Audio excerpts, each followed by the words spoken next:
मित्रांनो, मराठी मालिकेमधील प्रसिद्ध अभिनेत्री म्हणून तेजश्री प्रधान हिला ओळखलं जातं.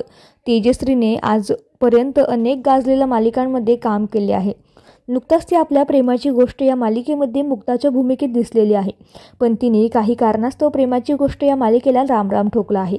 यानंतर तेजश्रीची नवी मालिका पुन्हा प्रेक्षकांच्या भेटीला येणार का असा प्रश्न चाहत्यांना पडलेला. तर याबद्दल काय आहे सविस्तर बातमी तर पाहूया. तर मित्रांनो, स्टार प्रवाह वाहिनीवरती स्टार प्रवाह पुरस्कार 16 मार्च रोजी प्रेक्षकांच्या भेटीला येणार आहे. कार्यक्रमामध्ये आपल्याला नवीन 2 मालिकेंची घोषणा पाहायला मिळणार आहे. यामध्ये एक मालिकेमध्ये आपले सायली संजीव व अभिनेता चेतन वडनेरे हे 2 कलाकार दिसणार आहेत. याचबरोबर दुसऱ्या मालिकेमध्ये तेजश्री प्रधान ही दिसणार आहे अशी शक्यता सर्वांनी वर्तवली आहे. परंतु याबद्दल पूर्ण माहिती नाही आहे.